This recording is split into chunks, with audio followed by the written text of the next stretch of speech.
Well, my name is Charles Hopkins, and I hold the UNESCO Chair on reorienting education towards sustainability at York University in Toronto, Canada. I've been involved in environmental education, outdoor education, experiential education, and education for sustainable development throughout my entire career. In the 1960s, I was teaching outdoor education. In the 70s, I was a school principal. In the 80s, I became a superintendent, a regional superintendent of schools. And in the mid-90s, I was superintendent of curriculum for Canada's largest education system, the Toronto Board of Education at the time. But through it all, the concern was balanced between what the students needed and what society felt the students needed. You know, in the beginning, I guess I was so concerned about the environment and how to reach students with those kinds of concerns and so on. But when I became a superintendent of curriculum, I realized that there was there was even a greater need of how do we balance these things, how do we put them in perspective. They do need to be employed. When one looks at the well-being of the individual and balance that with the well-being of society, it becomes very, very complex. So what I'd like to do is maybe just talk a little bit about the journey and what I'm doing now and where I need to go. So as I say, I began as a teacher, principal, school superintendent. And through it all, this underlying concern about the future of the planet, as well as the well-being of people. And by well-being, I don't mean well-off. The whole concept of well-being is very, very complex. You know, being able to cope with your birth lottery. Where were you born? Parents, your physical features, the color of your skin. These sort of shape the beginning, and how well you cope with this as you move forward. The idea of well-being includes meaningfulness in one's life. How your employability, your ability to relate to others, and so on. It's very complex. And what is the role of education in doing this? So the different stages where you begin with having people, young people loving to learn, just the exposure. And how do you keep that love of learning throughout one's entire life? And then what is there to learn? And exploring and so on, and then eventually getting into how to learn. And then the important thing we don't do very well in North America, at any rate, is shifting the responsibility from teaching to learning. It's shifting the responsibility to the learner to become a lifelong learner. You know, I can remember so many of my colleagues in high school saying, "Oh God, just let me get to grade 10 and then it's over. You know, I never want to be learning again in school," and so on. But it's a very different world now. So all of this is an influence into what it is that students need to know, what an educated society need to know. You know, and balancing that with the curriculum and what we think and try to impose on them. So it's that whole balance. At any rate, for a while I was the principal of Canada's largest field study centre. We slept 200 in week-long, it was a residential program. We had faculty that we were able to pull together from around the world It was called the Boyne River Natural Science School, and those were some of my happiest days. But as we were going along through that, the concept that teaching in the outdoors, that is outdoor education, where I came from, that had emerged sort of out of natural history studies. We had outdoor education in the outdoors, and then a wonderful Bill Stapp, who was a colleague and sort of a lifelong friend, sort of pushed forward the idea that learning in the outdoors wasn't quite enough. We needed to learn for the outdoors. And the for became an important aspect. And so as the world was trying to figure out what is environmental education, I led the Canadian team to the UN regional network in Helsinki in Finland, as we were trying to struggle with what is environmental education, what should it do, what is its purpose, and so on. This was in the 70s, coming out from the Stockholm conference. So I was involved in all of that, but then as I learned, we could push for the environmental education, but on a global basis that I began working on. 2/3 of the world were living in poverty. 40, in fact, in those days, 40% of the people were living in poverty in the developing countries.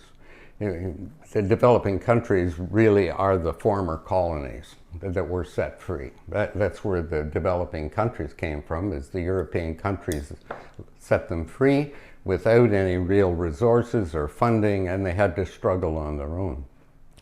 These people wanted environmental protection, but number one, they needed to get out of poverty.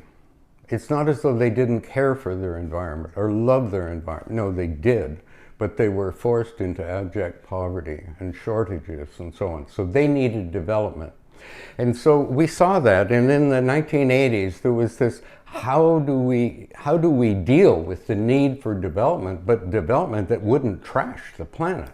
That was the huge objective. And of course, you all know the story, our common future, Grow Harlem Brundtland, traveled the world. I actually had the opportunity to present my ideas to Brundtland here in Ottawa, in Canada. And out of that consultation around the world was that saw-off. The best we could do in the 1980s, we had many dictators around the world, we had oligarchs, we had whatever.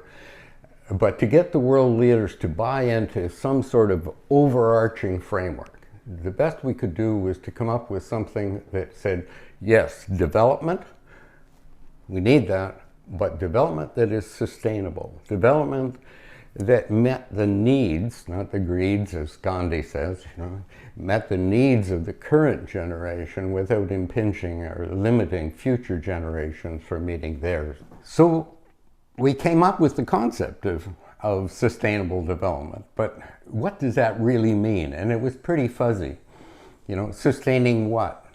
And the current inequities in the world, or for whom? There were these questions. Of course, the corporate world was very concerned about it all, but they were told, look, it's really just eco-efficiency. I was part of all of this. It was a wonderful time. Saying you're just going to, you'll save on your resources, you'll cut down your waste streams, save energy, water, and so on. It's okay. Now, of course, it was much deeper than that. But that is the way in which we could at least bring the corporate world to the table. But we had to come up with an implementation plan. So between 1987 and 1992, there were negotiations going on around the world and coming up with an implementation plan. We've had 3 implementation plans. That first one went from 1992 to 2000. It was called Agenda 21. And it was within that first implementation plan that education was agreed upon. It was unanimous. And the role of education, public awareness and understanding, and training. Those three things that later became to be referred to as education for sustainable development. Okay, that was its birth there. The second implementation plan was from 2000 to 2015, the Millennium Development Goals, and now we're into the 2030 agenda. And this is the third implementation plan, and I assume there will be a fourth. It doesn't look like we've solved all the world's problems by 2030. So there will probably be something from 2030 to 2050. And of course, once again, education, public awareness and training have to be there. They need to be in it.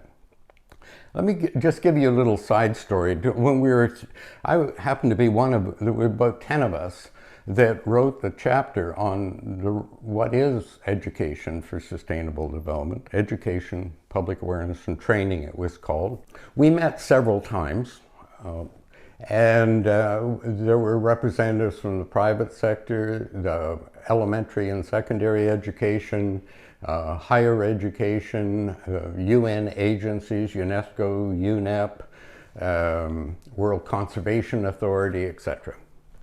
But we're having a discussion, and one of the ones that jumped out in my mind was a university president from North America said, what we really need is better recycling. If we can really do recycling well, that should solve it. And the dean of the Faculty of Education of the University of Cairo smiled, looked at him and said, I have 300,000 children who are very, very good at recycling. You know, he was talking about the children who lived in the dumps of Cairo. He said they're very good at recycling. They need an education. And that shifted the whole concept of what we were talking about, because education for sustainable development does include appropriate development. And so the first thing that we agreed upon was education for sustainable development needed to address access and retention in quality education. That was very, very different than trying to tweak our existing education systems. Right? So that became the first of the four thrusts, was access and retention. And we could discuss what is quality education. That is critical then, it's critical now, and will continue to be critical as education shifts and change and the roles and responsibilities and so on come forward. But the second thing, the second thrust was recognizing it was our most educated countries that were creating the deepest ecological problems in many cases. What we had to do was to reorient the purpose of our existing education systems at all levels, preschool through, especially in higher education, and I'll come back to that. But the whole thing wasn't, you know, yes, there are some core teachings that we need to bring in, but the reorienting had to start with the very purpose of why we are educating people. To include a sustainable future had to be seen as the purpose of education. Now, the third one was public awareness and understanding, because, you know, we don't really control our education systems on our own. This is mandated by governments, the curriculum are laid down, and they can only go so far without the support of the general public. You know, now when you try to bring in any kind of major education change, you get it in a bit, and then there's the whiplash back to math and language. You know, what's our PISA score? And that's sort of it. I'm not against math and language. They are tools. They're important tools, and they should be sharp. They should be good. But they're tools. They're not the purpose of education. The purpose, what do we do with these tools? We need that. So public awareness and understanding and support is important. And then the fourth one is training, where we do know how to do things better, whether it's operate sewage treatment plants or build better automobiles or whatever around the household. The training aspect is separate, and it's extremely important. Even included in that is the training of higher education faculties, which takes a very, very different skill. The old line, you can always tell a university professor, but you can't tell them much, right? So you have to have different ways of approaching, but I digress. But those four things are extremely important in trying to understand it. So coming out of 1992 with Agenda 21, the four thrusts, UNESCO was asked to lead a global initiative with the other UN agencies to try and build support for countries in moving forward. And one of the first things they had to do was to come up with a conceptual framework. So the importance of how would this be different? Because initially people were thinking, well, we have environmental education, we have outdoor education, by then we had experiential education, learning from the environment as well as in and for and about the environment, from natural history education and conservation education. So we had that, but what really was different? And part of that difference was access and retention in quality education. That education for all had to be an important component of it. So in the first program that UNESCO came up with, in order to get the funds, they took funds from population education. It was called EPD, Environment, Population, and Development. And I happen to be part of all that. The idea was settling on a name, and eventually we came up with Education for Sustainable Development. It had to have a global thing, and we had to have the word "for" in for a purpose, which has drawn some criticism. Criticism that if you educate for, then it could be indoctrination. But just as we agreed that environmental education was education for the environment, we said, look, all education is with purpose. Let's be honest, right? All education comes forward with a twist and a purpose and so on. And so the idea of it being education for sustainable development, not sustainability education, because we wanted to move away. One of the great environmental educators, John Smythe from Scotland, he came out with the concept of adjectival education. Wherever you put an adjective in front of the word education, peace education, driver education, drug education, so on, was all, I have a list of 80 of them when I was school superintendent and superintendent of curriculum. Every 2 weeks, someone came in with a binder and said, just put this in the curriculum. And, but there is a very different concept of taking existing education and trying to stuff some or infuse something into it, and teachers are saying, look, all we measure really are math, language, and science. These other things are nice, etc. So what we wanted to do, and it becomes very difficult when you have an adjectival education, bringing it into higher education, because you will only attract those who take the course, right?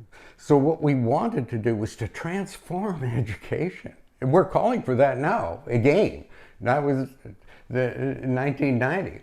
Now again, the whole UN is calling for the transformation of education. We're not very good at it, and if I have time, I'll come back to that. But the idea then was to use all of education, preschool to postgraduate, and postdoctoral, whatever, using all of the concept of education, transforming it, reorient, and engaging that in trying to build a more sustainable future. So that was important as to what we call it. But most people, including ministers of education, people around, and those who shape education, those in faculties of education, and so on, could not really get their minds around the idea of changing the world's education system. And so most look at it as, what parts of sustainability can we put in? Is it biodiversity education? Is it something around climate change? You know, let's put that in. There's the, and what is often left out is the whole social justice. You know, the equity. Remember, sustainable development itself, on which we build education for sustainable development. Okay? It is about balancing social justice, economic justice, and environmental justice. All of these aspects are trying to sort out how they are interwoven, and touching upon one works on something else. So that is an extremely important part. The realization, though, that no one can do it all. This is what pulls us back. So each of us has something that is both our passion and our knowledge and what we can contribute. The problem is, how do we pull this disparate parts together and put them there in a way that the learner wants to absorb it, right? So that is a huge challenge, because we know environmental educators and outdoor educators were the ones who realized that simply telling people something really doesn't necessarily bring about a change. I think we probably learned that from the smokers and we all know what we shouldn't eat and what we shouldn't do. You know, that's kind of common knowledge. However, bringing about change. So the whole idea of moving beyond the natural sciences and engaging the social sciences in what we're trying to do, to better understand how do we bring about this kind of transformation, is extremely important. So what we sort of moved to was what we call the whole school approach. It's not just what we teach, it's also what we examine. If it's not on the examination, then it's not important. It's something we do Friday afternoon, right? So it's what we teach and what we value enough to examine and report upon. In higher education, it's what we research. It's what becomes an important element of our community service. And of course, at the bottom line is, what do we model? Whether it's preschool or university. Is this what we simply talk about? Or is it part of our DNA? You know, higher education, my university is 55,000 students. It's like a town. And we can monitor our total water consumption, our energy use. We should be a living laboratory, and modeling and moving forward in the whole thing. And that's what our universities are starting to do. Now around the world, there are about 1,700 universities that are standing up and to be evaluated, to be ranked on their impact around sustainability, because they see that their contribution to the world is extremely important.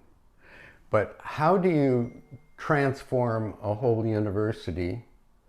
And I harp on universities because it's globally it's such a small percentage. It's about 8% of the world's population will graduate from a university, but they'll become 80% of the shapers of the world. You know, not only in the private sector, the public sector, our writers, our philosophers, our thinkers, you know, they'll become our faith-based leaders, you know, so the artists and so on. So it's extremely important that higher education realize its social commitment. Most universities are paid for out of the public trust, right? So they have a social responsibility. But how do we bring that into the mind of the student who has paid their money and, you know, and it's about me. And we need to start thinking about we, you know, the commitment. But how do we do that transformation? And UNESCO now, we're struggling with the idea of several steps. The first step is knowing and understanding what the issue is, what's causing climate change or social injustice and so on. It's knowing it. The second thing, though, is experiencing it. You know, because at some point we need to develop compassion. So hearing about it, becoming engaged in doing it, and building the compassion, knowing the people, knowing that you can actually make an impact is how to try and bring this, this kind of knowledgeable, compassionate engagement is the direction we're going. And we've known that from environmental education for years, right? We're also bringing in indigenous ways of knowing. And learning from the land, learning for the land, and learning from the land is important. So what we have to do is to slow down, narrow down, and do things much more in depth, but in a concept of preparing for a future.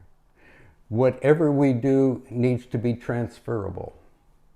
We need to be able to say, okay, whatever the issue is, social, environmental, or economic, what's the cause of it? What's the scope of it? Who are the winners? Why does it perpetuate? What would be an alternative to this? Who would be the new winners? What would the current winners likely push back? And what would be the interrelated, if you do something in environment, what would be the impact on poverty in other parts of the world? You know? So it's that way of critical thinking, which brings us back, and I'll close with the idea that much of what we're trying to do is totally linked in with critical thinking. It is about educating for the 21st century, the skills and so on that are there. And so integrating everything we do in education for sustainable development and environmental education and the other adjectival educations need to be wrapped in a concept of preparing people for our future. And let's hope it's a sustainable one, or at least more sustainable than it is right now. Chuck, I'd like to ask you, what is the goal, or what are the goals of education? Well, that's of course very, very complex. It depends on what country you're in. You know, religion could play a large part. It depends on who in society you ask. If you were to ask a teacher, if there were a primary school teacher, you would get one answer. If you were to ask a university professor, it probably would be something different again. If you ask a grandparent, if you ask a parent, if you ask the student. Many different aspects, all the way from I just want them to have a better life than I've had, through to prepare to thrive in an unknown future. You know, so or to become a more knowledgeable workforce so that we can enhance the gross domestic product of our country. Usually something is written in the beginning of a curriculum guide, in the way of purpose. Unfortunately, most people don't read the beginnings of the curriculum guide. They get narrowed down, okay, what do we do in this part of the social studies course in this particular grade? Yeah, it's extremely important that we ask that question, because once we know and understand the purpose of why are we educating people, then what they should know, how it should be taught, what is the overall perspective, what are the values that would be infused into the education, what experience should they have, how do you build that compassion? All of that would sort of fall into place, because right now so much of education is driven by marks in mathematics, language, science, and in some countries religion and so on. These, as I say, are tools, and they're extremely important, and they should be as sharp as possible. But we have to keep our vision on what is the purpose. What are we going to use these tools for, and what are we going to construct? Not only in the individual, but in society as a whole. And I'm saying that one of the purposes should be a more sustainable future. That has to be there, so that teachers at all grade levels, faculty of education can take their particular part and build it in. What do you think about the quality of education? Is this something beyond school completion rates and literacy and numeracy? What is quality education? Just as an aside, we did some research looking at could education for sustainable development, the content and how it is taught and all this kind of thing, could this improve the education of Indigenous youth? Okay. Because we did the research with the impact of ESD on quality education in 16 of the high-performing PISA countries. PISA, the Program for International Student Assessment, right? And it came out that it really rounded out education. It was glowing. It did not hurt their math and language, all that kind of, but gave them more run. So we thought, okay, let's go from the most successful education in the country to those who are the least well served by their education. Right? And so we worked in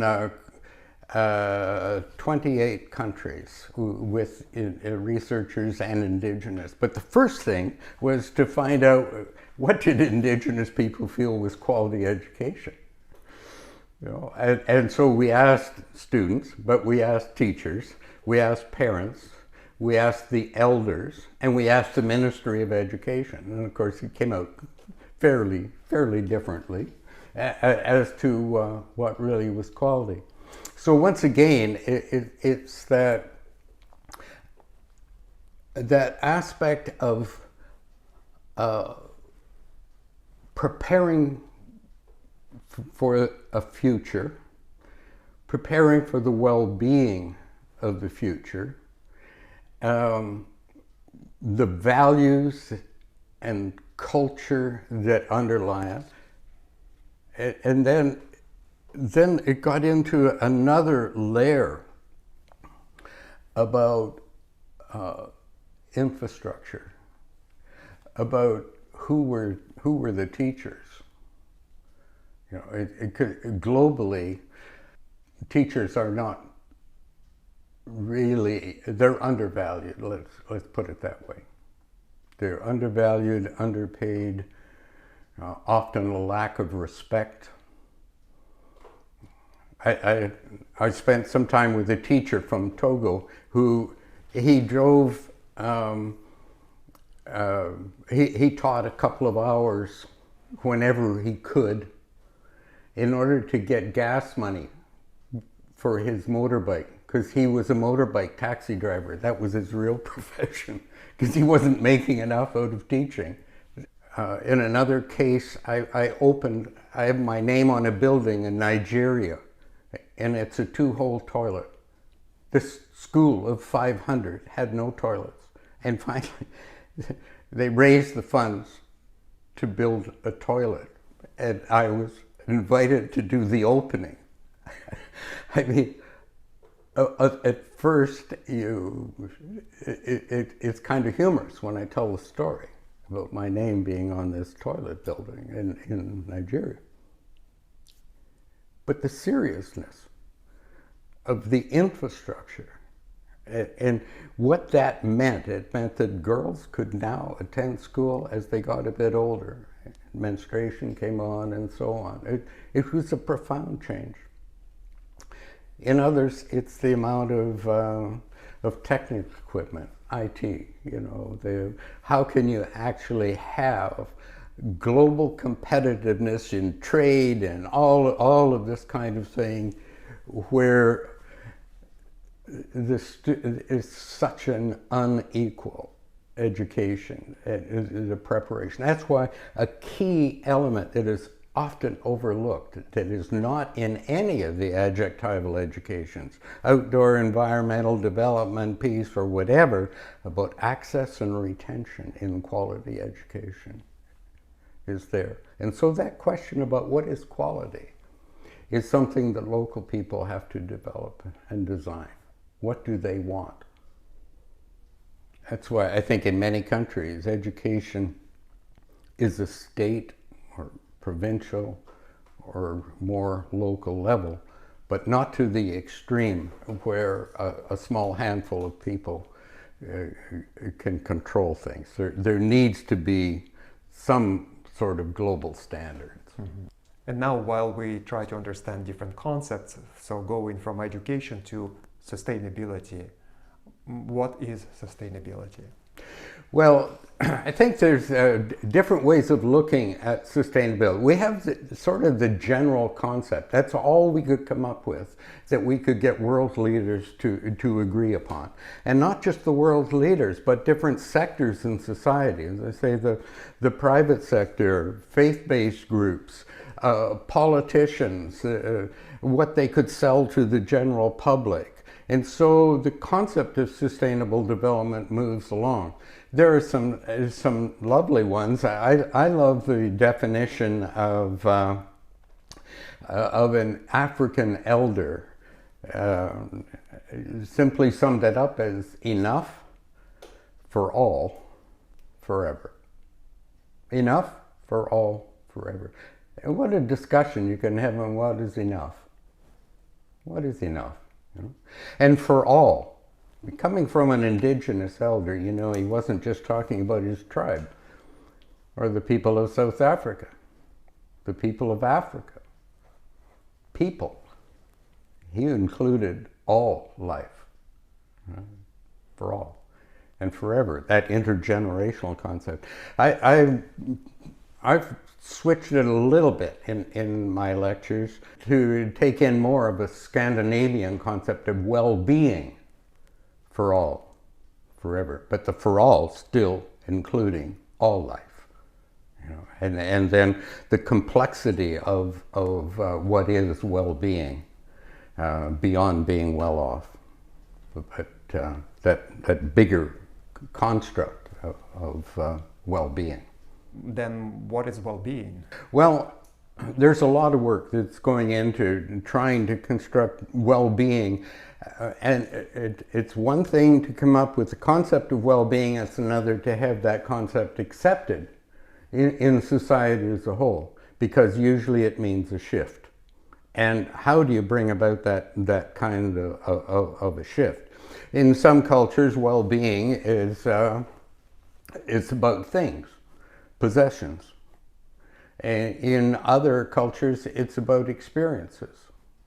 You know, if I were to go to extremes in North America, we want to look at things in how many automobiles do you have, what do you collect, the size of your house, that kind of thing.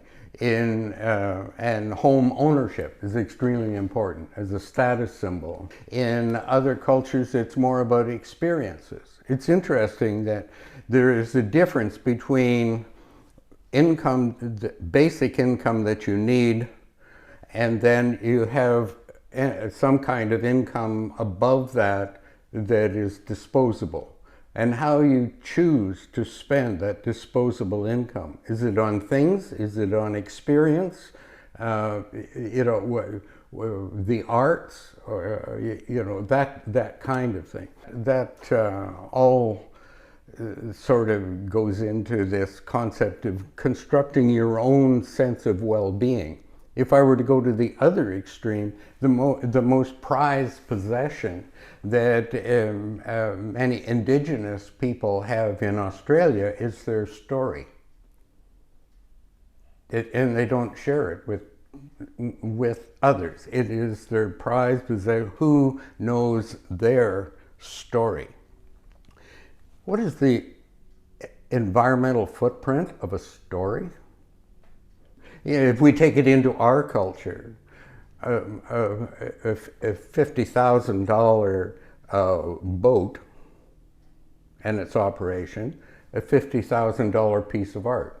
But this thing of trying to come up with cultural well-being and then getting society to accept that and say, yes, this is what I really want. These are questions that are important, every bit as important for sociologists, psychologists, philosophers, and so on, to be a part of the sustainability and education for sustainability discussion that is there. How do we engage and bring people in who don't see themselves as part of it? It's a huge challenge for them, but it's important that we look at this. No one owns this. Everybody, though, can contribute. It's how do we move to bring these contributions together and then act on what we feel should be done out of that. For many, the idea of sustainability has a connotation of perpetual growth associated with it. And I wonder how education for sustainability reflects the idea of degrowth and promoting human well-being without increasing consumption. An easy question. Yeah, once again, I wish I had an answer. I have thoughts. I think you mentioned the definition of sustainability or sustainable development by an African elder of enough for all, forever. Enough. What a great, you know, what is enough? And what does for all mean? You know, not limited to humans. And that intergenerational responsibility of forever. Daniel Quinn, in his books, he has a series, Ishmael, My Ishmael, and the story of B, which is the story of what happens to a person who goes out trying to talk about simplicity and to engage other people and bring them together. Daniel Quinn's first book, in Ishmael, it categorizes civilizations as takers and leavers. And I heard him speak in Vancouver. He moved me greatly in deeper philosophical questions. I don't see sustainability as growth. And I think those of us who were working on it didn't see it as growth.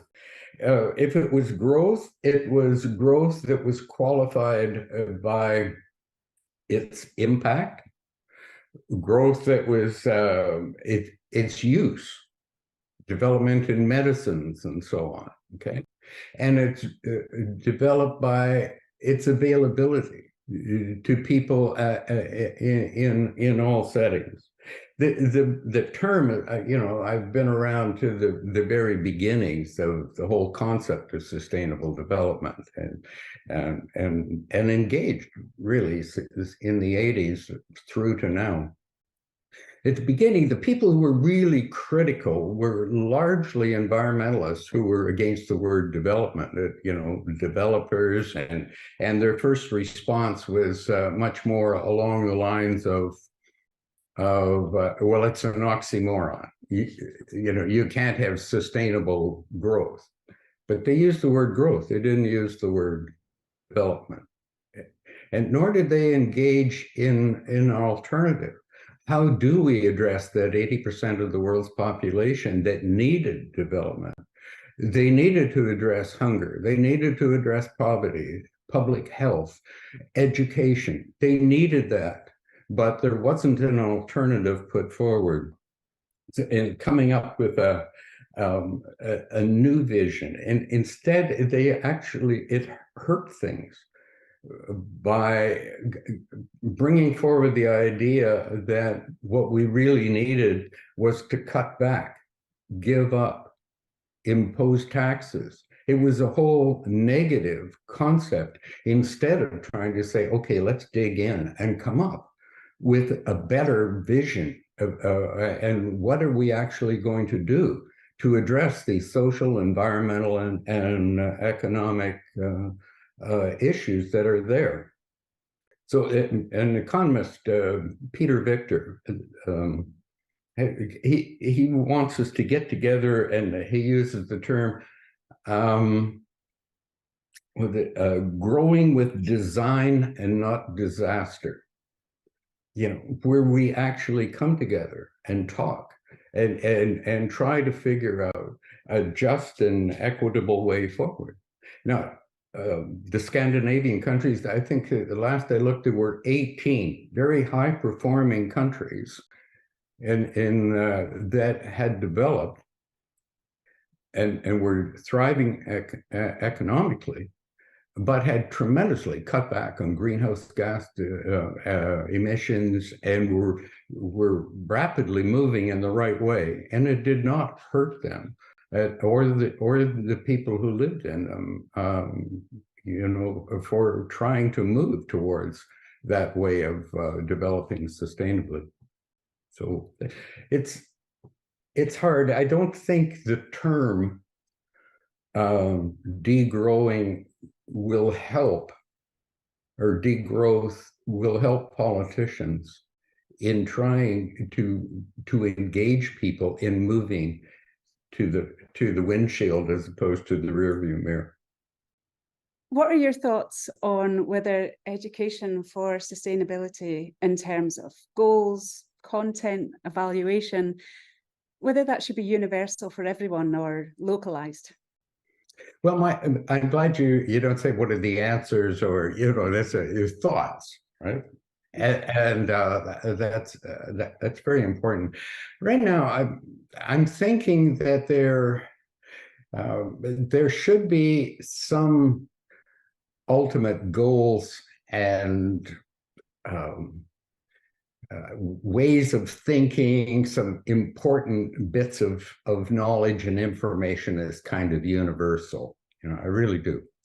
But whose, when you start quizzing the role of humanity in relationship to other life forms and so on, the last thing we need is one religious perspective over top of it.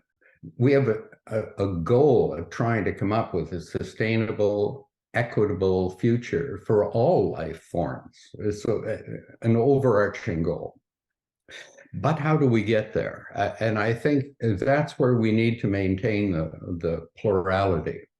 I see teachers and non-government organizations, all of these collaborating globally, talking with one another, getting ideas and so on. I see youth now with telecommunications, Zoom and Teams and Blue Jeans and whatever.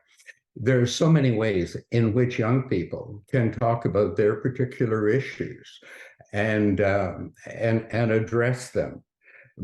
But overall, we need it has to be encapsulated in what is locally relevant, what's culturally appropriate, and what's meaningful in that setting. So there have been a number of attempts of coming up with a global curriculum that everyone should be taught, and they really don't go very far. Because this has to be put in a meaningful perspectives. So yes, we have international initiatives, which is important, but they have to be developed and put in local context. That's my thoughts anyway. What keeps the world from investing much more into education? I think there are two big things that keeps us or that determines our education. One is the amount of money we have.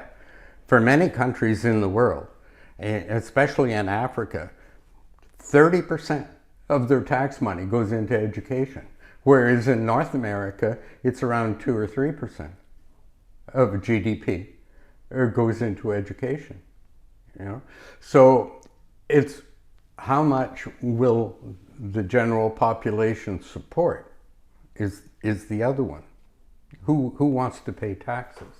Those are sort of the two. How much is there that can be put into education? And the other is the perception of the general public as to how much they will put into it. So politicians, you know, they're driven in a democracy not by the goal of delivering good governance. They're driven by staying in power. And so that big determinant is there as to how much is downloaded on the general public in the way of taxation or other forms of public policy. I don't care, it doesn't just be taxation. But politicians need to build the public support to stay in power, right? So that's why the third aspect, remember I talked about there are 4 thrusts: access and retention, public education, reorienting the purpose. Third is public awareness and understanding, is a key element that most of us who are working in the field don't value or put in there enough. That's where the non-formal education is crucial. Non-formal and informal education.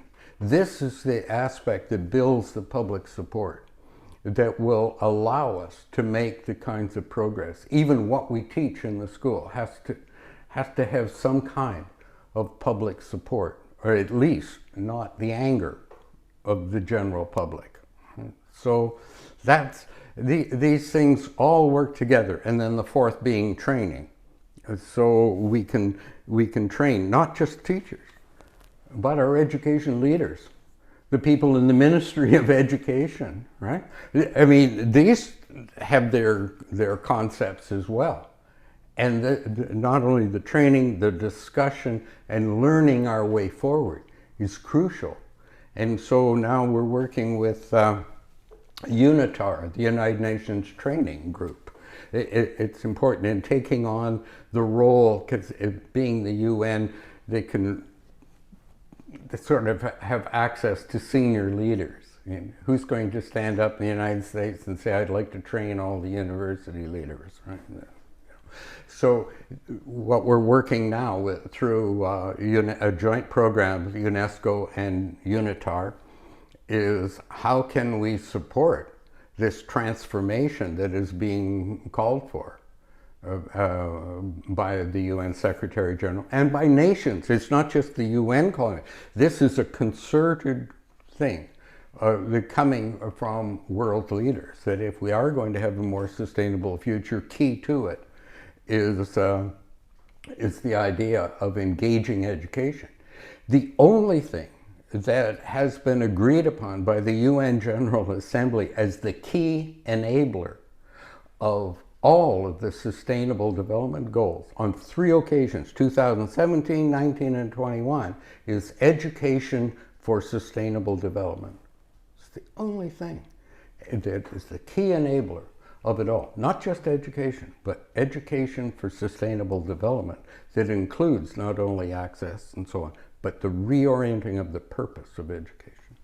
It's interesting that in many countries, teachers go through very rigorous certification, teacher preparation, but as you mentioned, the leaders in education or elected politicians don't go through any learning or standards or like how to be a good politician, how to be a good decision maker to deliver good governance. So do you think that we should implement systems that test, certify, and teach those elected officials? Yeah. Well, that's a great question. I think oftentimes the only training they have is in the legality. You know, as I moved into becoming certified as a school superintendent, it was largely around the legalities and what to avoid and how to bring about change. But yeah, no, these bigger discussions about what is quality education, why are we educating people, what is the purpose of education, inclusivity of all, you know, these kinds of questions we never seem to have time for. At the heart of the 2030 Agenda for Sustainable Development are 17 Sustainable Development Goals. After 2030, which values or goals do you think will guide our actions if we'd like to move to a more sustainable future? Most of the goals that have been identified now will remain there. I think we've made progress in about 15%. So 85%. It still remains in worse situation. About 30% of the goals have gone backwards, not even remained the same. So we need to get more serious. So I think that most that is there will be repackaged, but some may be added. Around culture, for instance, culture just isn't there. But at some point, we need to address the underpinnings of how we live and new forms of well-being. And that will depend a lot on how do we address culture. The idea of shifting from the utopian sustainable future to include the climate change concepts of prevention, mitigation, adaptation. We have to get far more serious about adaptation. When we realize that the current generation just is not that able to look after future generations. For whatever reason, for most, it's poverty. They're trying to survive. But for 10% of the population, it's just a decision they've made. Either they feel hopeless, or it's too big a gap. Many feel, well, it's impossible anyway. I may as well party till the lights go out. And we need to reframe how we're talking about it. You know, sustainability has such a negative context. Most people, if you talk about sustainable development, you know, it's like saying you're going to have to give some things up. It's not about setting new values and aspirations to go to that you really want to be there. It's about giving up your existing ones. It's, you know, if Martin Luther King had stood up and said, "I have a nightmare," you know, and he probably wouldn't have had the support that "I have a dream." We need to talk about it in a much different way.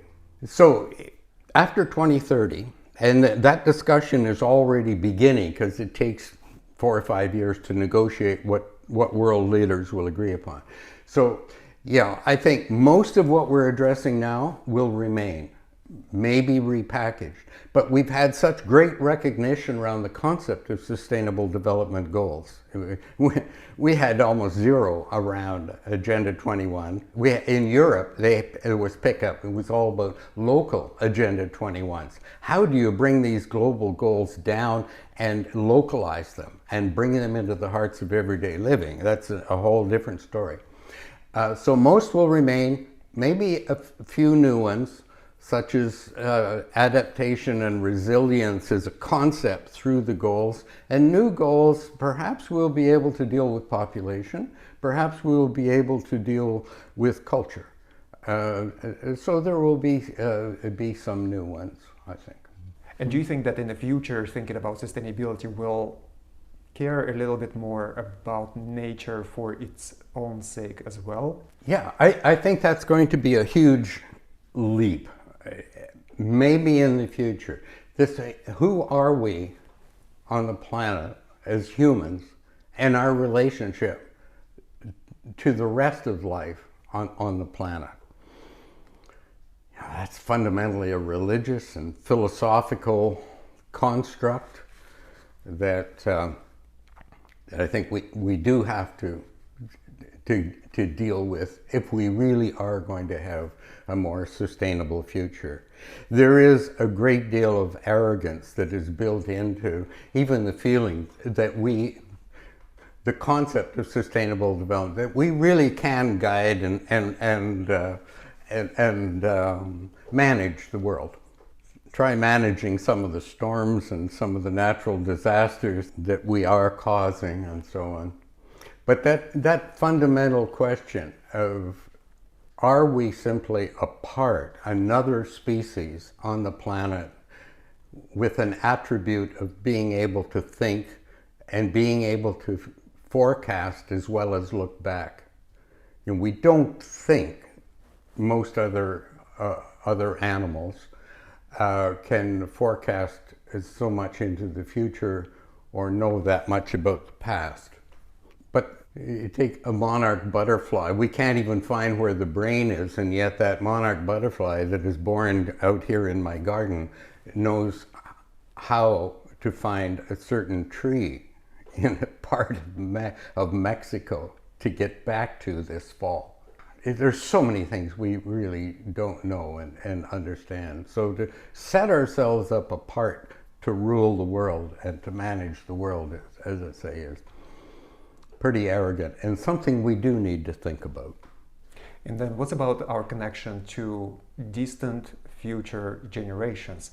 Why would people today care about well-being of people who will inhabit this place 200 years later? Yeah, humans, we have a terrible time dealing with scales. I mean, I can't even, when I ask most people, how big is a ton of CO2, greenhouse gas? We talk about tons of it. You can't envision it. You can't envision $1 trillion that we're putting in to stimulate something. What would $1 trillion look like? The wildfires in British Columbia this year are destroying 22 million hectares. So what does that mean? Well, it means the size of Belgium. The idea of forecasting at the millennium, back in 2000, we're talking, in part of my lectures would have been, we just need to figure out to get another 1,000 years out of the planet. Try and envision the planet 1,000 years from now. How about 3 generations? The year 2050, when our children in elementary school now will be living. Envision the planet in 2050 and what will it be like, and what's my responsibility as an individual?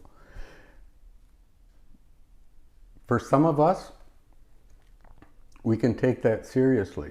For a large part of the world, the global inequities that exist means that they're surviving. How are they going to manage to the end of the week?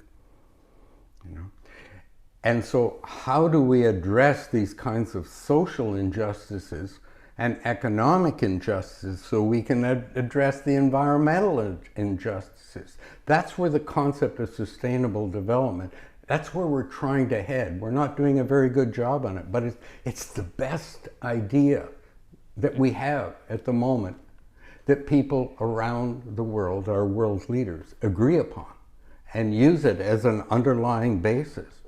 As I say, it's terribly flawed, but it's the best we have. So we need to work with it.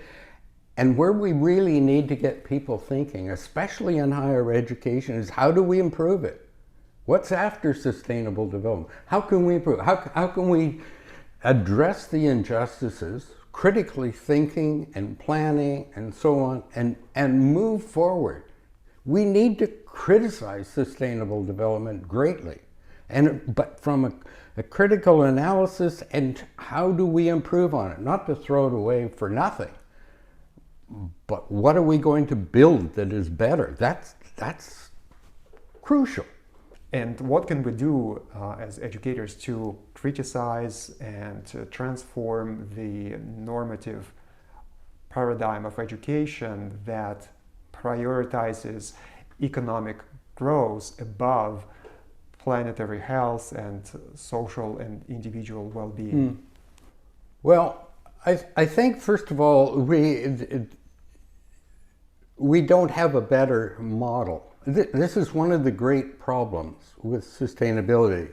We're driving the sustainability bus by looking in the rearview mirror. We know what we're trying to move away from, as opposed to where we're going. We can't envision, really, a sustainable future. We know now what are the things we need to stop doing, what are the things we need to modify and change, what are the things that are okay. It's sort of like the stoplight at the back of the bus, the red, the amber, and the green. What do we need to start doing? So the realism in addressing the economy and the word development is to, first of all, accept the world needs an economy. I mean, it's another word for trade, right?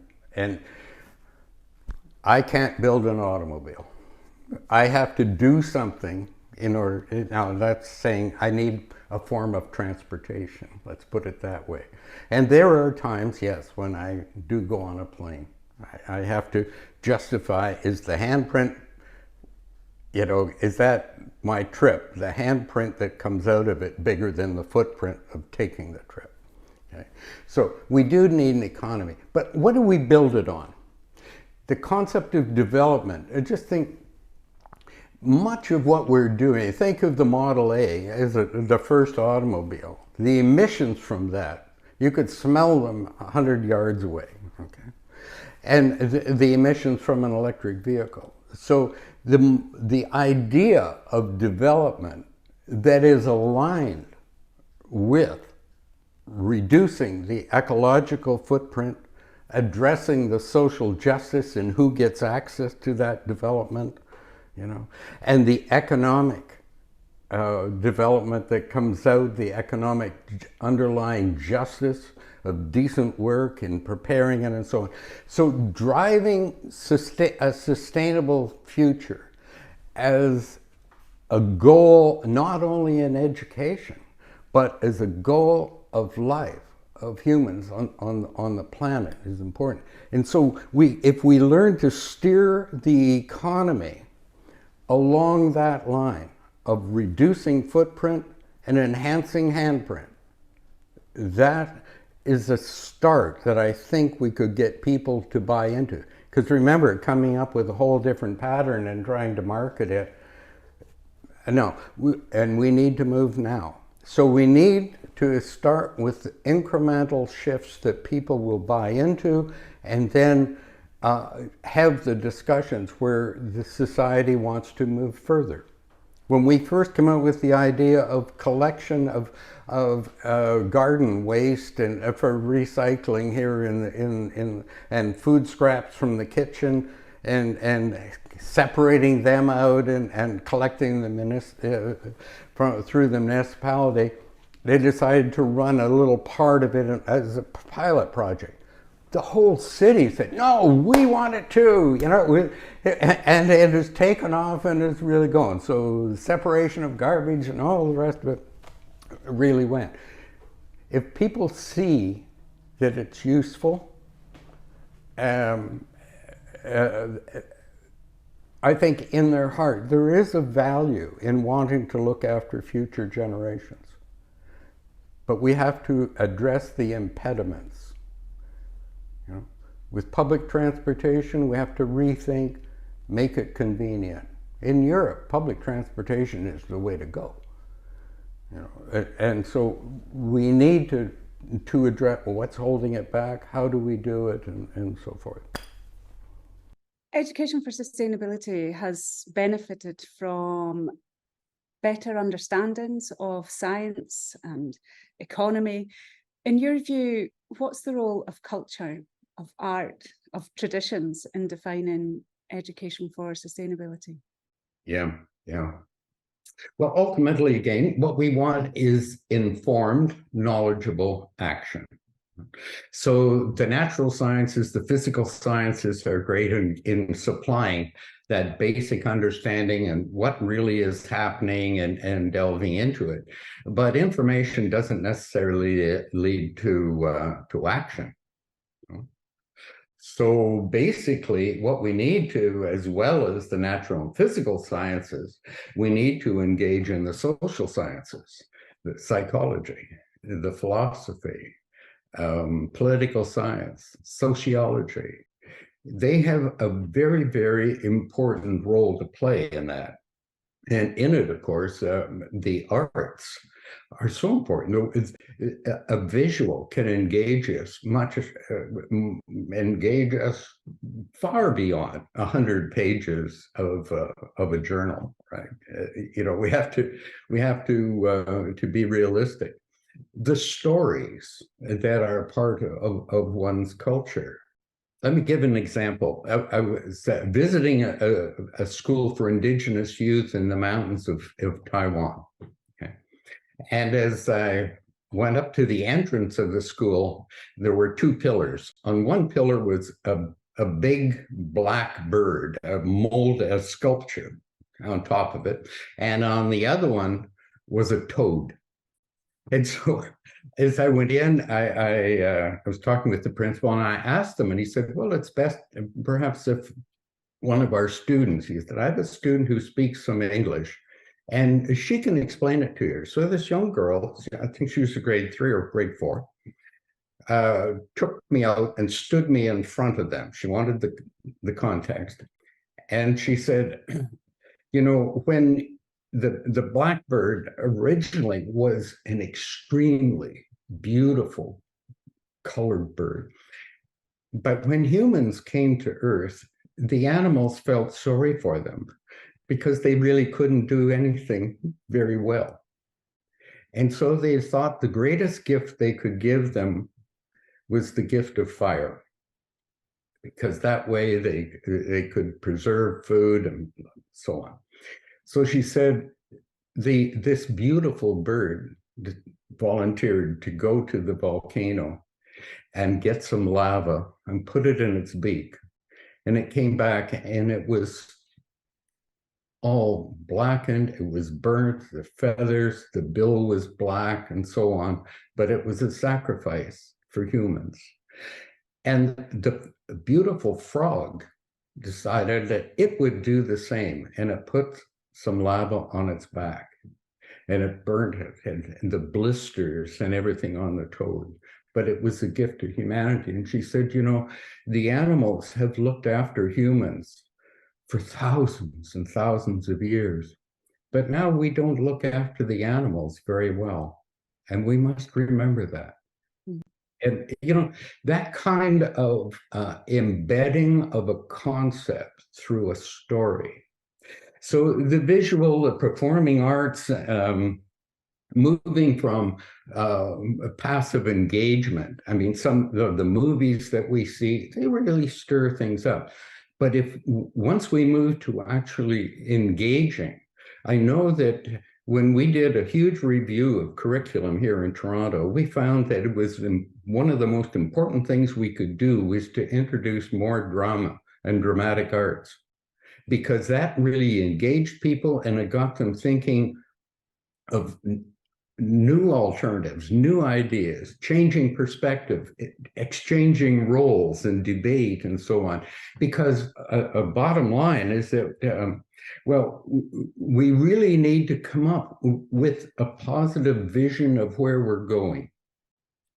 Right now, as I often say, we're driving by looking in the rear view mirror. What are we trying to get away? But we have to come up with a vision, and a vision that is positive enough that our politicians can wrap it up and market it without fear of being thrown out of office. So I see really the arts as extremely important in all that. What advice would you give to real teachers today to start shifting their programs and implement at least some aspects of education for sustainability? Right. I think realistically, we have to start with what I like to call the strengths model. For years as a superintendent of curriculum, it was my goal to bring around professional development, which usually meant meeting with teachers at the end of the day when they're really tired. We give them coffee and pizza, right? And then we tell them what they're doing wrong, and I have a better idea. I'm going to share my idea with you. Now we have a shared new vision and we're going forward, right? And other than the one teacher who wanted to be promoted, it really did not make a great deal of difference, right? So came upon me, we need to build the strengths model, consult with the teachers. First of all, no one discipline, subject, grade level owns the whole concept, right? So it means that every teacher has something to contribute. What is your strength? Is it social justice? Is it inventing games in physical education that, you could spread the idea of together is better than individual, yet at the same time focus on individual contribution to something bigger? Is your strength language? Could you compose rap songs about a social or environmental or an economic issue that you have? Mathematics. Can you address the idea of scale? The size, dimension, time, extremely large numbers, extremely small numbers. And when you're using examples, use the dimensions of global issues and so on. So whatever your discipline, what can you do to alter your teaching, your curriculum? Then the next step is, how do you work with other teachers and leadership in the school to build this into sort of a comprehensive package? So you work out together, what field trips will a student take during their time in that school? What is the underlying values and ethics that you want to portray? What is the brand of the school? The purpose. Get into that. How does the graduate of your school going to have the knowledge, skills, values, perspectives, and so on to contribute so that their handprint will be greater than their footprint? And then from that, when you build it, look for the resources, and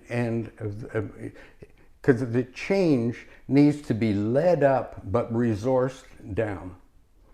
We have to at the same time become politically active and get the leadership on board, get parents behind so that the leadership feels comfortable and safe and moving.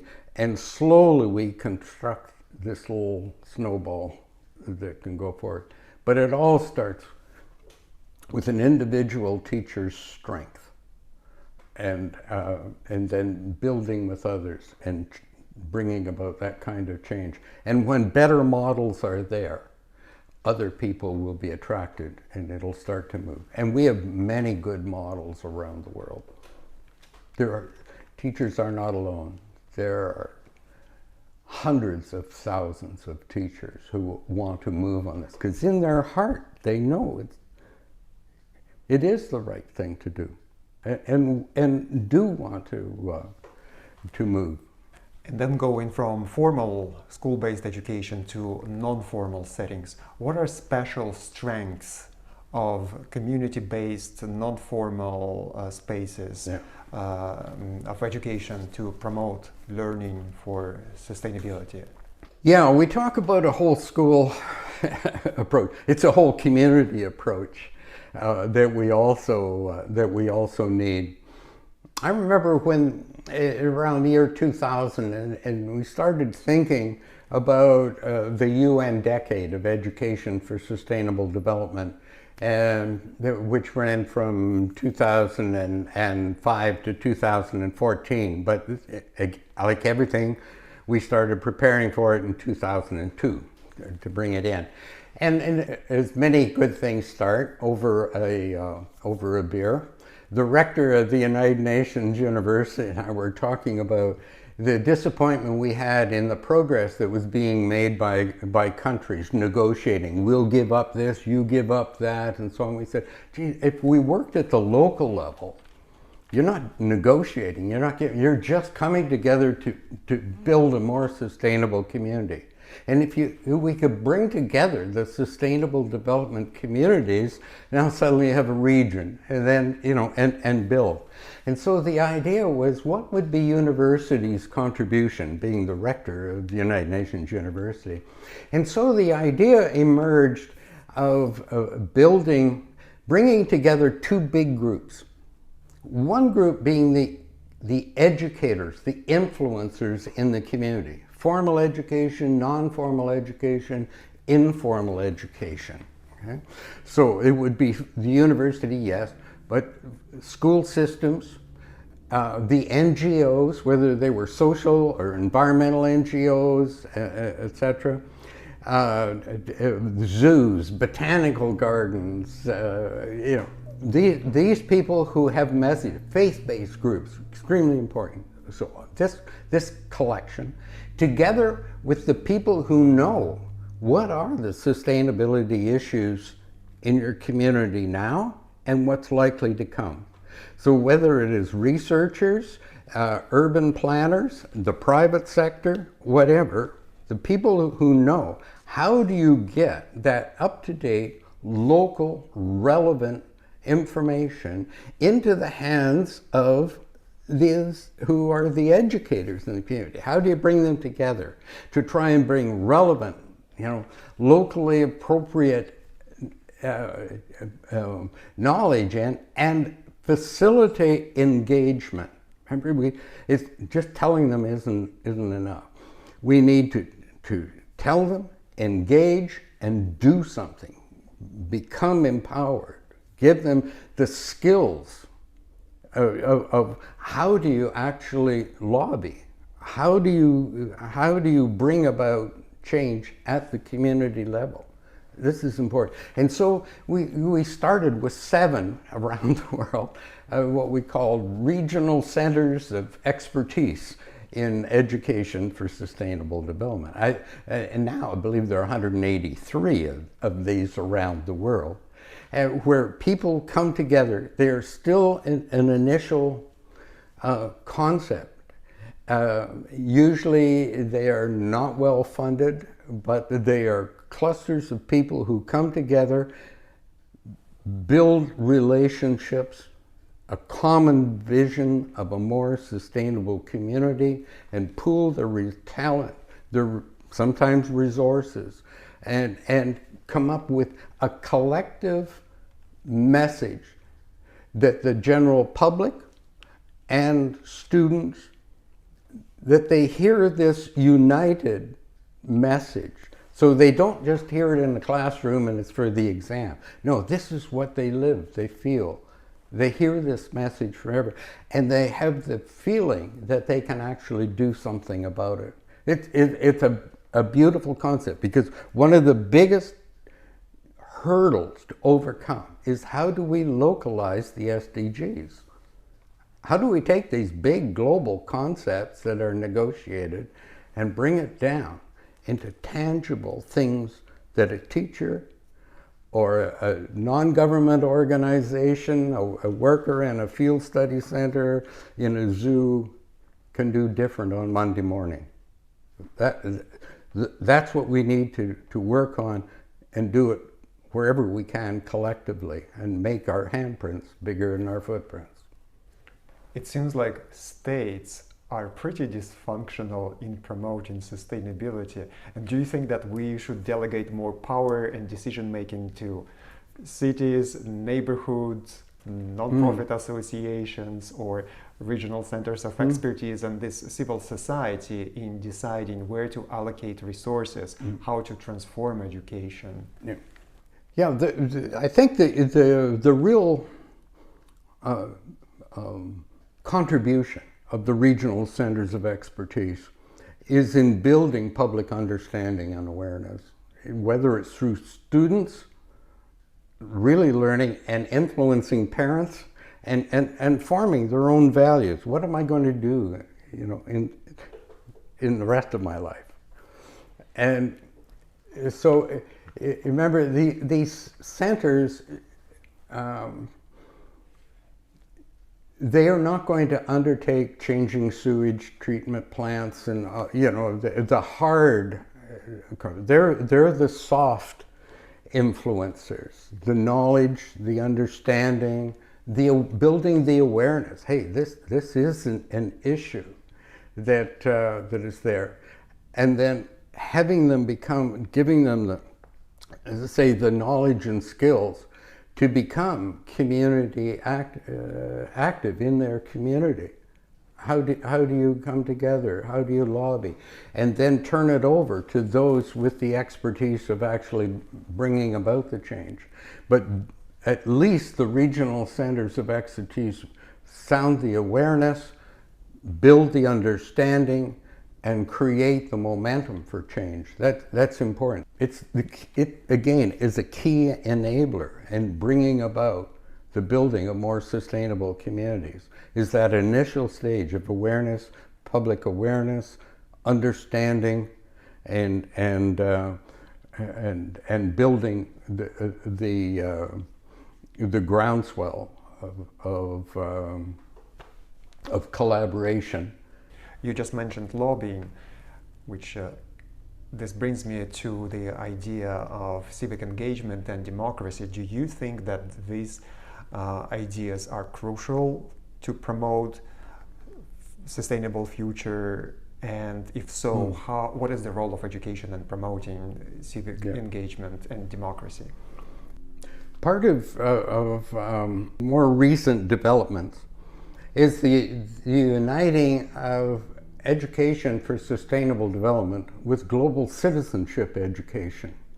This is proving to be, I think, extremely important and very effective. So that if we look at education for sustainable development more from the knowledge base of building whether it's environmental knowledge, and through environmental education and so on, together with the concept of what do we do about it. So global citizenship education is two parts. The first part is building the compassion and the willingness to engage. The feeling of, I should do something. Okay? Together with the second part is the skills of what do I do? How do we do it? How do we bring about civic action?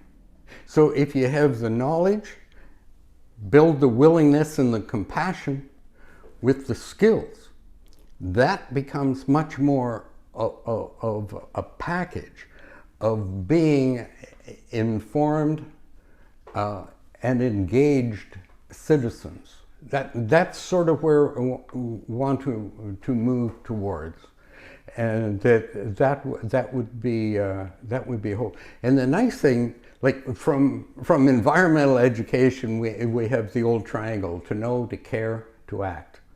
Okay, to know, to care, and to act. And it doesn't matter where you enter into the triangle. You know, it can be just going out and planting trees, you act, and then you become kind of hooked and you want to know a little bit more about. And then over time, you want to actually become engaged. You care about this kind of thing. Well, the same as that triangle of the knowledge, the caring, and the acting that comes together with education for sustainable development and global citizenship. But with the education for sustainable development based on social, environmental, and economic, with the different adjectival educations that feed in and build upon the core discipline, okay, that build upon math, language, history, geography, and so on, you know, that access. And in the same way, at the university, the sociology, the arts, architecture, engineering, and so on, changing the purpose and embedding it in there. These are concepts of where we want to move to now.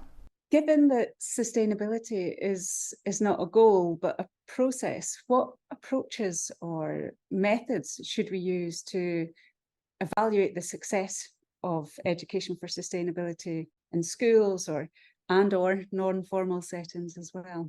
Yeah, right now I'm focused a lot more on quantity. You know, I want to see how many faculties of education or teacher education institutions around the world are addressing sustainability in the preparation of new teachers. I want to see sustainability being key parts in schools of engineering, in schools of architecture, in business schools. I want to see in discussing this in philosophy. I want to see if it is embedded enough in elementary and secondary schools that not only is it a part of the examination in math, language, history, geography, but that the schools are actually addressing it. If they have lunchroom program, you know, what is reflected in eating locally and sustainably and so on. So I want to see that. The evaluation is difficult because it depends on your concept of what is ESD. But many people really see ESD as an adjectival, you know, as sustainability education. That's where the vision is, and that's what they think we can actually achieve. And that's fine, okay? And if you do, then you think of it as a subject, then you think of evaluation, reporting, monitoring, all that. I mean, UNESCO is into monitoring, evaluation. This is their thoughts. So if you look at it as an adjectival, you know, where you have to put something before the word education, peace education, driver education, whatever, then and there's nothing wrong with that. When I was a school superintendent, I made a list of 80 of these adjectivals. When teachers would say, "Oh God, don't come to me with more. I'm focusing, you know, on the core." But these adjectivals grow, and they're there simply because it illustrates how inadequate the core curriculum is in preparing people for tomorrow. So it is really important.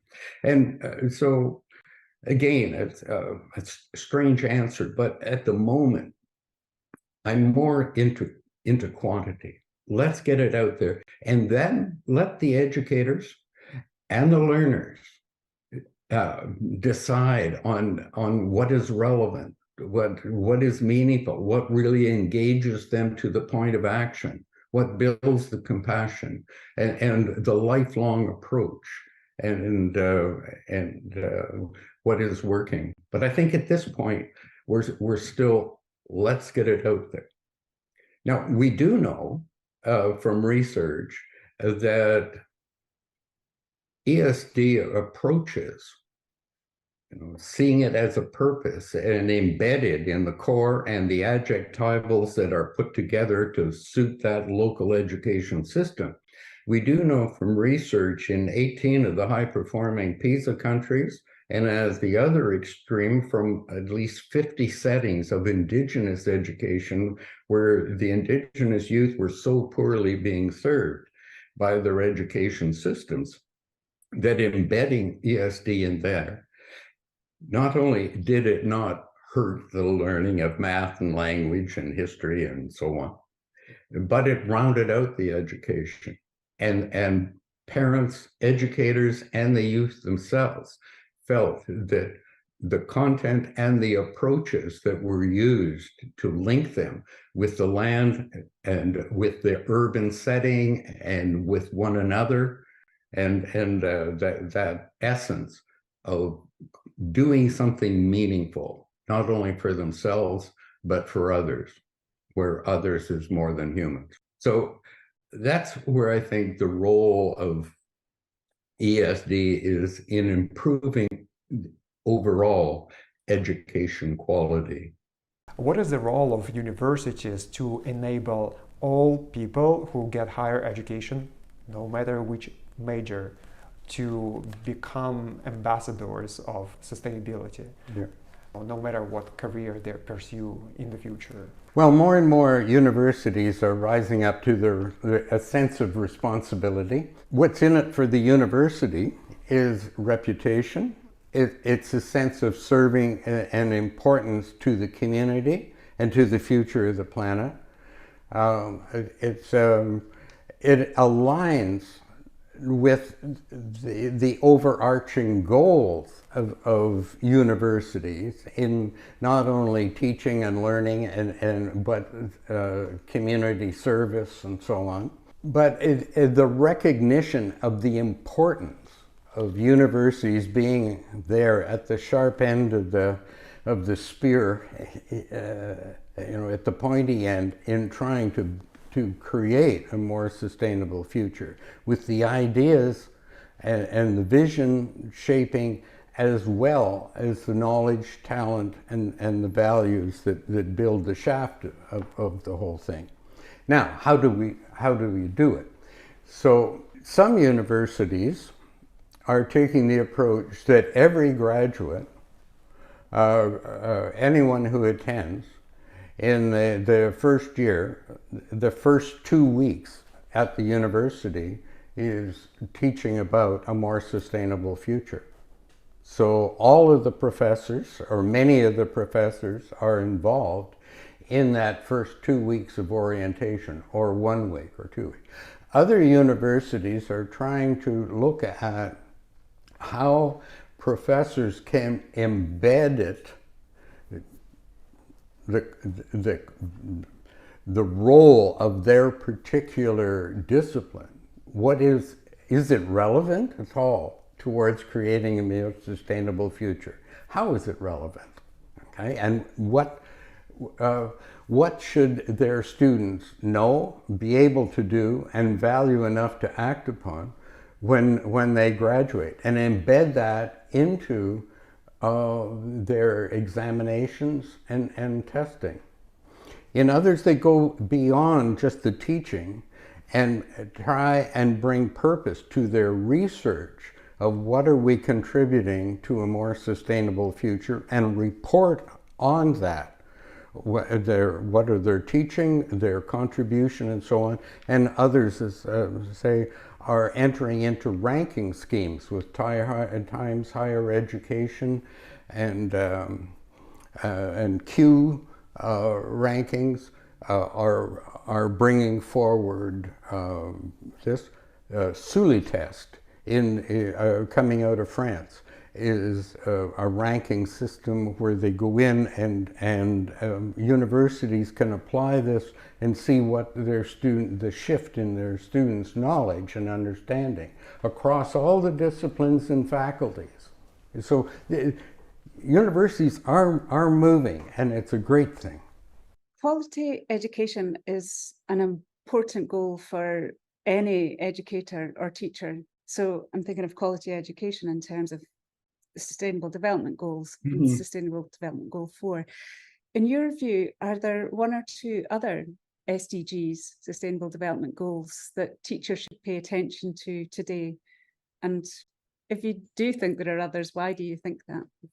Well, the World Economic Forum, it's a great place to, listen in and so on. And each year they come up with their threats to the future. And usually they do it as what's on us now and what's coming. So 2 years out, the current threats that are there that we really need to work on, I looked them up. And so currently the cost of living, which is a social one, natural disasters, number 2, the geopolitical confrontations, war, and the separating into camps and clusters of countries and so on, and the erosion of social cohesion, that left-right split and so on. That's on us right now. But they're saying 10 years out from now, the number one thing is going to be climate mitigation. How do we lessen it? And then the second one is climate adaptation. What are we really going to do? The third one will continue to be natural disasters, because climate change is enhancing fires and even earthquakes and so on, with rising sea levels, etc. The fourth one is biodiversity loss. And the fifth one is large-scale involuntary migration. So if I take that, then I would say that, as well as SDG 4, which has been recognized in the UN General Assembly as the key enabler of all the SDGs, I would think SDG 13 on climate change, 15 on biodiversity, and both 6 and 14, 6 being freshwater, 14 being oceans and saltwater and so on. But the majority of the SDGs actually address social issues. And unless we can address these social issues, we will not move society to engage with the environmental ones. They're addressing poverty, hunger, poor health, no employment, equitable, well-paid employment. They're going to move, the migration and so on. So I don't know which ones are really important. I think what we have to do is change our concept and not look at this, these 17 goals, which really should be probably 30, because there's so many that are there that there's some youth called previously black holes in the Sustainable Development Goals, things that countries just won't agree to. I think we have to look at them as a patchwork quilt. Each individual patch, it doesn't really help you at night on a cold evening. You have to have them all. And they're also interrelated. The collapse of the fisheries, it's environmental, but it's certainly also economic, and it's social, and it's the destruction of a way of life of those people. So we have to look at it in that larger context. Those are my thoughts. It's hard to single them out. Jack, how would you describe your legacy, your main contribution to the field of education or to the field of sustainability? Yeah, I don't know if I'll have any real legacy or contribution. I guess what I try to do is to maintain the breadth of what it is and not let it slip into some little thing that we add on. I keep the dream alive of actually transforming education to include a sustainable future as part of the overarching concept of education, public awareness, and training. I was deeply inspired myself with the story of, in 2004 in Hyderabad in India, an NGO was teaching about the ecological footprint. And this little girl in grade 4, she said, "But I have hands. I can do something about my footprint," which was minuscule compared to, ours. So she painted the hands, and the kids put hands on paper like happens in every other, classrooms around the world. But that teacher didn't leave it there. The teacher recognized the power of the metaphor, of the ecological handprint being like a positive antidote to the footprint. And she went to a non-government organization, the Center for Environmental Education in India. They built on it and started a campaign, and they took it to the Ministry of Environment in India, which led to a train traveling around India, bringing school groups together, and it built. And from there, the concept spread through Africa. It spread into Europe. And wherever I go, I talk about the ecological handprint as a personal way, because all of us have an environmental or ecological backpack we carry with us. We try to guide our lives. It's almost a sense of guilt. But a way of overcoming that is ensuring that our handprints are significant. And so I live my life trying to build on my strength. My only real strength is education and talking with people and sharing ideas, the great ideas from India to China to here and there, and sort of spreading things around. My legacy hopefully will be one of sharing ideas, concepts, sometimes poking the bear. You have to prod people who have resources and power and so on, and do what you can to change their trajectory a little bit. Not immediately, no one changes immediately, but you try and infect them with an incurable form of sustainability. Chuck, can you recommend some books that inform your thinking, books that you like, or books that you would recommend to educators to enlighten their thinking? Alex, I think the easiest way is to come with me to my office and let me just pick out a couple. At different stages in one's life, different things have affected you and changed you and so on. But there are a couple of books I keep close. Sure. Let me pick out a few. Gosh, it's so difficult. At the heart, one has to think of David Orr and his works. David has been so thoughtful and bringing forward the importance of environmental education and in the larger picture. If I were to look though from learning as a whole, I think another truly important one is the Delors report, which questions. This came out in 1996, and about every 25 years. UNESCO holds a huge commission on what is the purpose of education. And this is the one that so shaped my thinking with 4 purposes. One is to know, one is to do, one is to learn to become. What can we become? And then the 4th is to live together. And so this shaped me into the changing to today. What do we not know in the to know? Because we can't know everything. and what it's important what we don't know. To do is that what are the values and ethics underneath doing, and then the to become, at whose expense? And it's not just the individual becoming, but what will society become? And to learn to live together with others sustainably and figure out who are the others. And does that also include beyond people? You know, so that's important. So this is a great book that really really shaped me.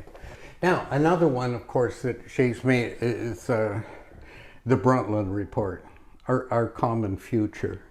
This is sort of the Bible for defining sustainable development, the range of it. And in the very preface, it talks about the importance of teachers and that we're not going to move forward without it. In Agenda 21, which is not a book, but I have several copies around it. Education, public awareness, and training is mentioned throughout the entire book. Originally, with the first implementation plan, 40 chapters, and education or understanding, knowledge is mentioned in all 40 of the chapters. So it's essential. Now, we could take a different approach. This is the saber-tooth curriculum. This is a parody of back in the Stone Age, where they are trying to change the curriculum to a curriculum that actually worked because of the onslaught of the Ice Age and what was changing. And the poor people who brought forward this new curriculum were put to death because we always have done it this way. It was a great one that affected me into how does one actually bring about change. And then you have great people who think a lot about global issues. Vandana Shiva, her work, I think everyone should have. Of course, Small is Beautiful, Schumacher, bringing forward the idea of, but one has to also look at, while small is beautiful, is there a way of scaling up to be effective? I can bring about change in my own school. When I was a school principal, I did wonderful things, but how do you scale it up? I had my student, for instance, I took my grades 6, 7, and 8, we flew to the high Arctic and we lived with indigenous people and it changed the lives of my students. But how do you scale up? So Small is Beautiful is a wonderful one. If we want to get into different cultures, you have Vandana Shiva in India. In the United States, the work of Aldo Leopold, the San County Almanac, and that slowing down and learning to look. Learning, when you look at a tree, you don't just see a tree, but you see the texture of the bark. You see movement in amongst the bark with the small insects and so on. The change of the seasons, you know, that sort of thing. Right now, the hawk migration is on and moving over us, and I hope we have a look at that. The Power of Living on the Land, The Songs of a Sourdough. This is Robert Service, a book of poetry that is so visual, the harshness of living in the far north. I have a fascination, I think, with indigeneity and learning to listen and stories and so on. So another book that really shaped me, this old one, it's kind of falling apart, but I picked up in a bookstore. I almost have to handle it. But Peter Freuchen, a Dane, a Danish explorer who in the late 1800s, he crossed Greenland and made it into Canada and made it across to Alaska and back walking. And it's an adventure, a solo trip with dog teams, and what happened to him, the idea of perseverance and so on. Because a lot of things I was able to accomplish in getting a field study center built and so on. The first outdoor education center, it took us roughly 15 years to get it approved, to get it built, the concept. The second one only took 7. So you learn the idea of that change is slow. The first time you'll be turned down. You go looking for something, you ask, you're turned down. You need perseverance. And then things that come out, for instance, here's the chapter from the UN on education, public awareness and changing. The chapter 36 printed out. And then on the back was the first work program that was put out by the United Nations Commission on Sustainable Development.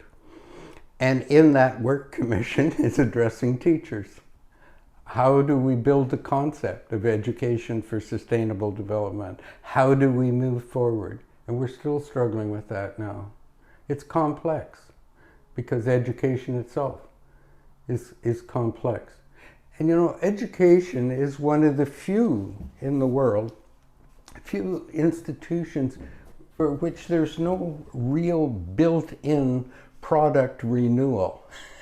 Imagine if we were in the private sector and we had no real money for research and development or training of employees or changing of models and so on. It's sort of serendipity, it kind of happens and so on.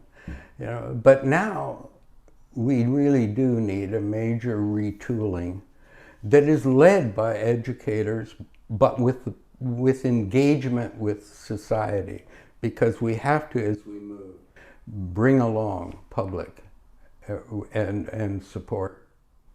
Difficult, but it needs to be done. Okay, and just a couple more. If we're talking about key writers, I think everyone should read something from Stephen Sterling, where I disagree with the title, where he calls it about, well, at least he calls it sustainable education. This is an early work, but it's about revisioning, learning, and change. And Stephen really grasps the big picture. And at the heart of it, of course, without an environment, you don't have a society and you don't have an economy. So, you know, some parts are bigger than others in the balancing. But I truly respect reading what Stephen is saying. And then if we go to the other extreme, you know, Agenda 21 was the first implementation plan. And so this is a children's version of Agenda 21 that was put together by youth in England. And in it, it addresses the 40 chapters, but it also talks about the kinds of things that weren't in there, that world leaders omitted. The whole thing around population is not addressed because world leaders could not agree upon it, and so on. So it's called Rescue Mission, Planet Earth, and it's a children's edition of Agenda for the 21st Century. I was so impressed with this that I was able to raise the funds to get a copy of this book and put in every school across Canada for young people to read and to become inspired. For instance, this is the whole thing on the black holes in Agenda 21. The war and militarism is not there. Governance is not there. Discrimination and nationalism. You know, we are the best. You know, that kind of nonsense in the world. Whole thing around birth control. Totally missing. You know, we were talking about what are the kinds of things that may be in the 2030 agenda. But the whole thing around human rights and refugees, forced migration, all those things that are too touchy. So the children found that. And young people are saying, hey, these are the kinds of things that we need in the next one. So these are the kinds of things I think that one should kind of surround oneself, not be overwhelmed by it, but to remember to shape as you set priorities and for what you want to do and what you can do. Some of us have access, to power or to decision makers. Some of us are simply leaders by example. What we do in our own classroom, on our next field trip, the next group we take through our nature center, whatever it is, we do the best we can with what we've got and who we have access to. So as a community of educators and teachers around the world, are we winning or losing the battle? Yeah, that's what counts, right? Do we get an A or a C, right? And we are winning. It is so slow. It's painful. It is painful, but we are winning. Today, there are more educators, not only formal, but non-formal, informal, groups forming, NGOs, school systems, all the way from preschool to universities that are recognizing it and becoming engaged. So we've got an awful lot more to do, but of all the 17 Sustainable Development Goals, education is the one that is moving. Are there millions without access to school? Yes. But it's shrinking, right? Are there teachers around the world that have not heard of education for sustainable development or environmental education? Yes, but more have. Every day, more. And the curriculum is being shifted in more places. And professional development is growing. Faculties of education are now adding. We're over 50% of the faculties of education around the world are now talking about it. So we are winning. We're not alone. It is a positive thing.